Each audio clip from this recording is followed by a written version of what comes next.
Hi.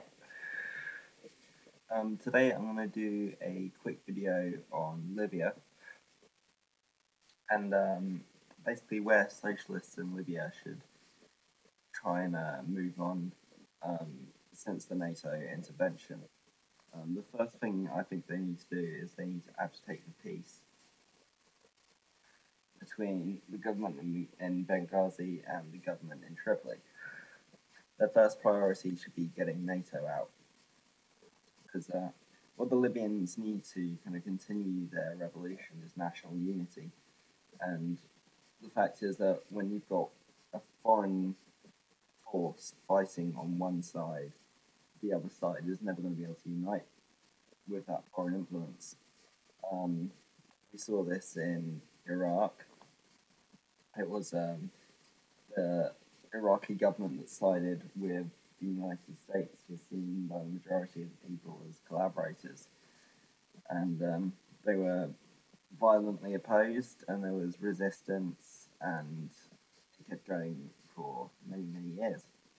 So, what we first need to, what people in Libya need to do, first of all, try and come to a settlement with each other as an intermediary step.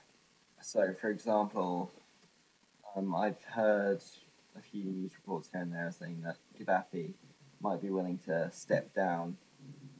I don't know what condition. I don't know if he's just looking out for his own back, or if there are also some certain conditions, certain aspects of the government that came before that he wants to retain within a new government. But either way, both sides is going to have to give a little.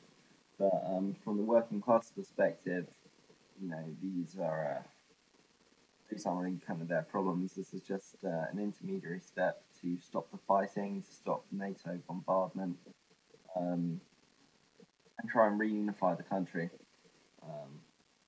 So what they should then seek to do, if they manage to get some kind of unified government, and they manage to get NATO out, then they should engage in they should try and make a permanent revolution.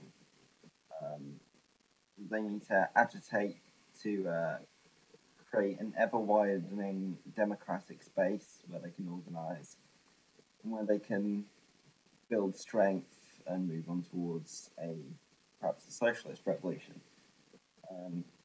What we want, or what would be ideal in Libya, is a situation where there's one government over the whole country, but it's stable enough so that NATO and the foreign powers don't have to stay, but it's unstable enough to the point where the socialist revolutionaries could make insurrection, perhaps just gain power, gain more rights for the working class in the whole situation. So, while I don't support Gaddafi, and I don't really advocate Gaddafi's way of doing things, I would say that he's now less of a threat to Libya and Libyan sovereignty than the NATO invasion force. I don't think they're going to go with ground troops. I mean, they've got military advisors, and I'm sure they've got special forces, but I don't think they can have mass infantry and tank brigades on Libyan soil. They're basically just going to try and prop up the Benghazi government. I mean, the Libyan insurgency is pretty weak now. I think it mostly relied on, just kind of mass defection of frontline troops at the beginning to swell its numbers and swell its armaments. But they don't have the tactics, they don't have the heavy weaponry, they don't have the numbers or the logistics to be able to complete it by themselves. So, kind of knowing that they would be destroyed, they had to call in. They felt they had to call in NATO and the UN to kind of back them up. When they conducted it very badly from the start. I mean, it's when you have kind of a civil war like this, where it just starts off with a few defections, but it doesn't have complete mass support, then it's probably not going to survive very well, or it'll function, but it won't be able to hold territory or hold sway over people. So, the other effect that the NATO intervention has had is that it's really stiffened the resolve of the people on Gaddafi's side. I think there were people who probably would have supported the rebellion, but turned back to Gaddafi when NATO intervened.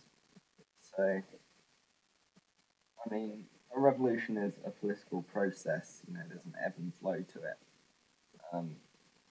and having a foreign intervention force really just aggravates and maximizes the violence, because when you have such a powerful force as NATO on the one side, you can't, there's no kind of room for negotiation or anything like that. The only option for you is to, kind of fight and try and lead them out of it. So the first priority should be to get NATO out so we can have a vaguely stable political process, but unstable to the extent where revolutionary activity could be continued. And then once that's achieved, agitate towards socialist revolution. At the moment, we don't have any political parties in Libya, so we don't know kind of the demographics of the general views that people on the rebel side hold. So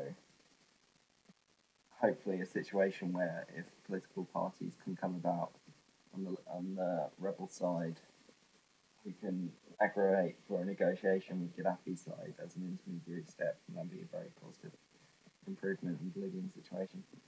Anyway, thanks for listening.